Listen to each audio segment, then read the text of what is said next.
या तो कोई सिम्टम नहीं होते या बहुत मामूली से सिम्टम होते हैं, जैसे मामूली बुखार, मामूली खांसी।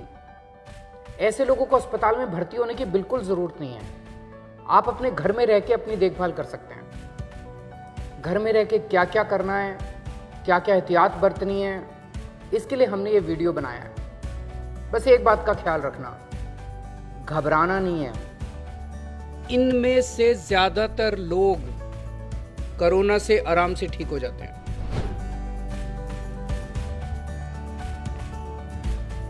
अगर आपका कोविड-19 टेस्ट पॉजिटिव आया है तो घबराने की कोई जरूरत नहीं है।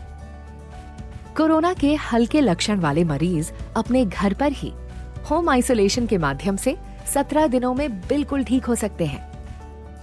आपको होम आइसोलेशन के दौरान डॉक्टर के निर्देशों का सख्ती से पालन करना है। होम आइसोलेशन की प्रक्रिया शुरू करने से पहले इन बातों पर गौर करें। घर में कोरोना संक्रमित व्यक्ति के लिए अलग हवादार कमरा और टॉयलेट होना अनिवार्य है। यदि ऐसा नहीं है तो अपने डॉक्टर को अवश्य बताएं ताकि हम आपके लिए दिल्ली सरकार के कोविड केयर सेंटर में व्यवस्था कर सकें। कोरोना संक्रमित व्यक्ति की 24 घंटे देखभाल के लिए एक व्यक्ति का होना बेहद जरूरी है। यदि परिवार का कोई सदस्य बुजुर्ग जिनकी उम्र 55 साल से अधिक है या घर में कोई गर्भवती महिला या कोई गंभीर बीमारी जैसे कैंसर, एस्थमा, सांस की बीमारी, डायबिटीज, बीपी, हृदय रोग, गुर्दे की बीमारी आदि से पीड़ित सदस्य है तो मरीज के ठीक होने तक उन्हें किसी रिश्तेदार या जानकार के घर पर ठहराने की व्यवस्था करें, क्योंकि कोरोना इनके लिए हानिकारक हो सकता है। मुख्यमंत्री अरविंद केजरीवाल द्वारा नियुक्त स्वास्थ्य कार्यकर्ताओं और डॉक्टर की एक टीम मरीज के स्वास्थ्य की निगरानी के लिए प्रतिदिन कॉल करेगी। मरीज की सही जानकारी उन्हें प्रतिदिन देनी है। होम आइसोलेशन कर रहे मरीजों के लिए निर्देश। सबसे पहले मोबाइल फोन पर आरोग्य सेतु ऐप डाउनलोड करें और 24 घंटे ऐप पर नोटिफिकेशन और लोकेशन ट्रैकिंग को ऑन रखें। हमेशा ट्रिपल लेयर मेडिकल मास्क का इस्तेमाल करें और 8 घंटे उपयोग के बाद मास्क को फेंक दें। यदि मास्क गीला या गंदा हो जाता है तो इसे तुरंत बदल दें। मास्क पर 1% सोडियम हाइपोक्लोराइड सॉल्यूशन का प्रयोग कर इसे कीटाणु रहित करके एक बंद कूड़ेदान में फेंकेंगे। 1% सोडियम हाइपोक्लोराइड सॉल्यूशन बनाने के लिए आप बाजार में मिल रहे सोडियम हाइपोक्लोराइड ब्लीच जिसमें 3.5% क्लोरीन हो या ब्लीचिंग पाउडर जिसमें 70% क्लोरीन हो का प्रयोग कर सकते हैं। आप 1 लीटर सोडियम हाइपोक्लोराइड ब्लीच को 2.5 लीटर पानी में मिलाकर या 7 ग्राम ब्लीचिंग पाउडर को 1 लीटर पानी में मिलाकर ये सॉल्यूशन आसानी से घर पर बना सकते हैं। इसका प्रयोग करते वक्त ग्लव्स और मास्क का प्रयोग करें। इस सॉल्यूशन से आप घर की सफाई कर सकते हैं। साथ ही स्विच बोर्ड, खिड़कियां, चेयर, डाइनिंग टेबल, अलमारी इत्यादि को साफ करने के लिए भी इस्तेमाल कर सकते हैं। इस सॉल्यूशन का इस्तेमाल कोई भी मेटालिक सतह जैसे सिक्योरिटी लॉक, दरवाजे के हैंडल इत्यादि पर ना करें। इससे जंग लग सकता है। इन सतहों को साफ करने के लिए आप कोई भी सैनिटाइजर का प्रयोग कर सकते हैं। आप इससे शौचालय की सफाई भी कर सकते हैं। याद रहे, इस सॉल्यूशन को टॉयलेट ब्रश पर स्प्रे करके ही शौचालय की सतह को साफ करें। आप अपने लिए अलग शौचालय का ही प्रयोग करें और हमेशा फ्लश करने से पहले ढक्कन को बंद करें। कृपया कमरे की खिड़कियां हमेशा खुली रखें। होम आइसोलेशन के दौरान अपने कमरे में ही रहें, घर के अन्य कमरों में ना जाएं। दरवाजे, खिड़कियां, टेबल जैसी चीजों को छूने से बचें, जिससे घर के अन्य सदस्यों को कोरोना से संक्रमित होने का खतरा न हो। अपने हाथों को साबुन और पानी से कम 40 सेकंड तक अच्छी तरह से धोएं या उन्हें 70% अल्कोहल युक्त सैनिटाइजर से साफ करें। अपने घर के अन्य लोगों के साथ व्यक्तिगत वस्तु जैसे बर्तन, तौलिए आदि को साझा ना करें। आपके कमरे की बार बार छुए जाने वाली चीजें जैसे टेबल, दरवाजे का handle, mobile phone, computer, remote इत्यादि को 1% हाइपोक्लोराइड सॉल्यूशन या सैनिटाइजर से साफ करें।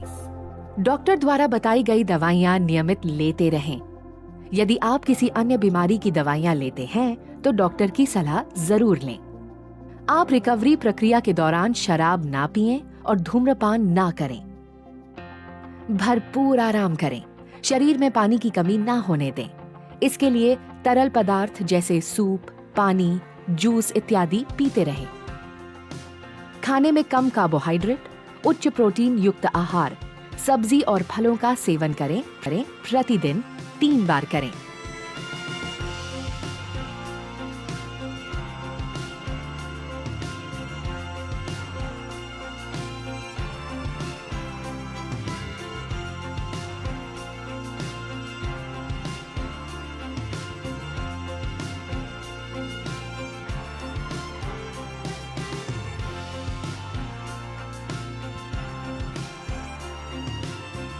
याद रहे, होम क्वारंटीन की प्रक्रिया शारीरिक अलगाव है, भावनात्मक अलगाव नहीं। परिवार के सदस्यों और दोस्तों के साथ फोन व वीडियो कॉल पर संपर्क में रहें। अपने पसंदीदा शोज देखें, किताबें पढ़ें या कंप्यूटर पर गेम्स खेलें। अपने स्वास्थ्य की निगरानी स्वयं भी करें। विशेष रूप से प्रतिदिन तापमान में बढ़ोतरी या अन्य लक्षणों के दिखने पर तुरंत डॉक्टर को जानकारी दें। देखभाल कर्ता के लिए निर्देश। अपने मोबाइल फोन पर आरोग्य सेतु ऐप डाउनलोड करें और 24 घंटे ऐप पर नोटिफिकेशन और लोकेशन ट्रैकिंग को ऑन रखें। देखभाल कर्ता शारीरिक स्वस्थ हो और उसकी उम्र 24 से 50 वर्ष के बीच होनी चाहिए। आपको डायबिटीज, बीपी, हृदय रोग, एस्थमा, फेफड़ों या लिवर का रोग जैसी कोई बीमारी ना हो, या आप इम्यूनो कॉम्प्रोमाइज्ड, गर्भवती और कैंसर पीड़ित भी ना हो। आपको हमेशा फोन द्वारा हमारे स्वास्थ्य कार्यकर्ताओं के संपर्क में रहना होगा। मरीज के साथ एक ही कमरे में हो तो ट्रिपल लेयर मेडिकल मास्क का प्रयोग अवश्य करें और उपयोग के दौरान मास्क के सामने वाले भाग को ना छुएं। यदि मास्क गीला या गंदा हो जाता है तो उसे तुरंत बदलें। मास्क को हमेशा पीछे से खोलें और डिसइंफेक्ट करें। मास्क को हमेशा बंद कूड़ेदान में ही फेंकें। मरीज या मरीज के वातावरण के संपर्क में आने के बाद हाथों को अच्छे से धोएं। ध्यान रहे कि हाथों को साबुन और पानी से कम 40 सेकंड तक धोना है या फिर अल्कोहल युक्त सैनिटाइजर का उपयोग करें। हाथ धोने के बाद पेपर टॉवल, टिश्यू या साफ तौलिए से हाथों को पोंछें और जब तौलिया गीला हो जाए तो उसे बदल दें।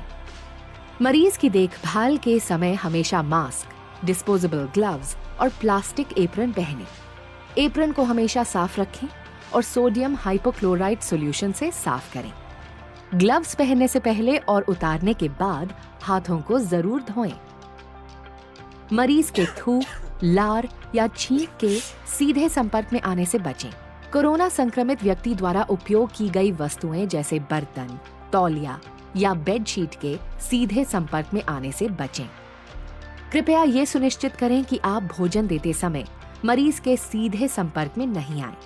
खाना हमेशा कुछ दूरी पर रख दें और हमेशा उनके बर्तनों को संभालते समय डिस्पोजेबल ग्लव्स का उपयोग करें।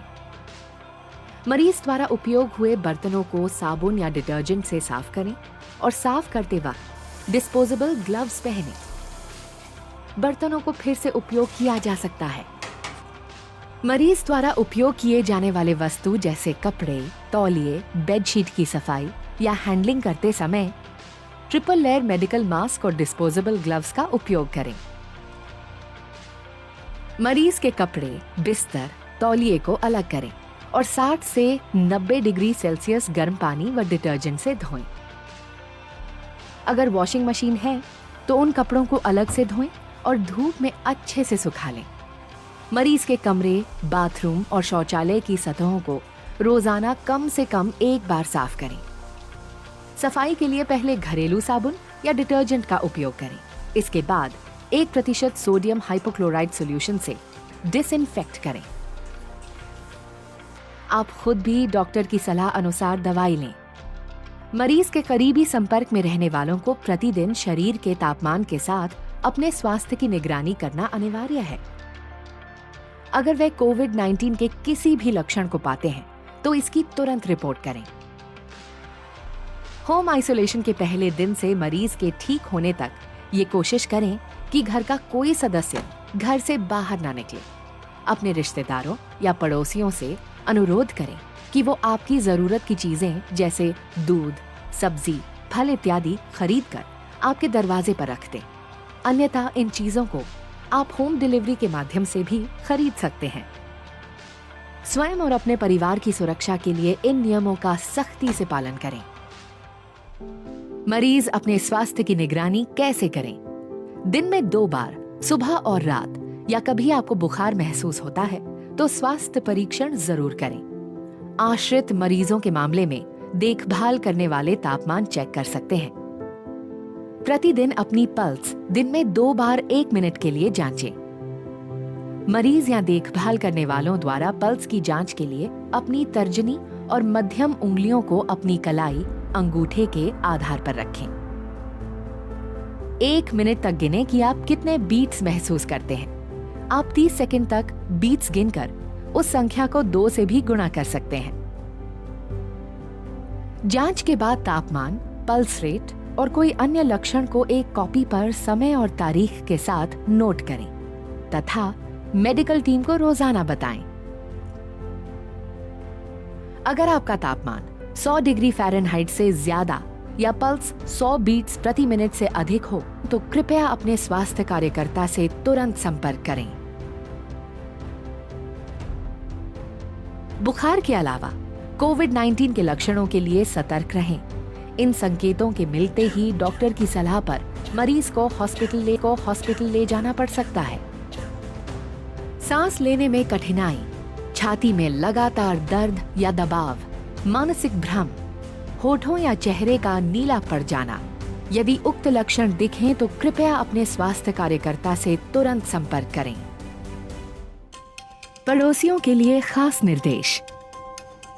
यदि आपकी बिल्डिंग में कोई कोरोना मरीज होम आइसोलेशन में है तो बिल्कुल चिंता करने की जरूरत नहीं है।